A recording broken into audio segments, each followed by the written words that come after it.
আরাফাত আটক।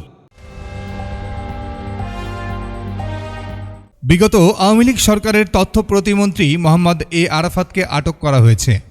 মঙ্গলবার ২৭ আগস্ট রাজধানীর গুলশান এলাকা থেকে তাকে আটক করা হয়। ২০২২ সালের ডিসেম্বরে আওয়ামী লীগের কেন্দ্রীয় কার্যনির্বাহী কমিটির সদস্য হন তিনি। এরপর থেকে দলের আন্তর্জাতিক বিষয়ে কাজ শুরু করেন। চিত্রনায়ক ফারুক মারা গেলে ঢাকা ১৭ আসনের উপনির্বাচনে আওয়ামী লীগের মনোনয়ন পান আরাফাত। ২০২৩ সালে অনুষ্ঠিত এই নির্বাচনে হিরো আলমকে হারিয়ে সংসদ সদস্য হন তিনি। ২০২৩ সালের উপনির্বাচনে ঢাকা ১৭ আসনে মোহাম্মদ এ আরাফাতের প্রতিদ্বন্দ্বী ছিলেন কন্টেন্ট ক্রিয়েটর হিরো আলম।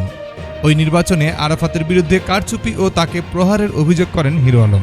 হয়েছিল সেই জন্য আগামীকাল কোর্টে আমি মামলা করব আমার হত্যা করার চেষ্টায়, এবং আমার আসনটাতে তারা ছিনিয়ে নিয়েছে, এই কারণে আমরা আগামীকাল মামলা করব কোর্টে। স্বৈরাচারী আওয়ামী লীগ সরকারের পতনের পর আটক হন বেশ কিছু মন্ত্রী এমপি।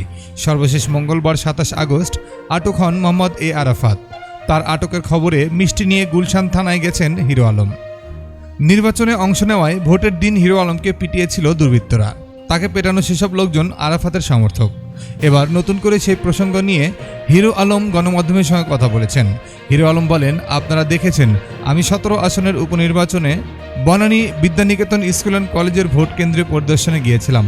সেখানে প্রতিমন্ত্রী আরাফাতের নির্দেশে কিছু লোক আমাকে মেরে ফেলতে চেয়েছিল। সর্বশেষ খবর পেতে বিডি ফোকাস নিউজের সঙ্গেই থাকুন।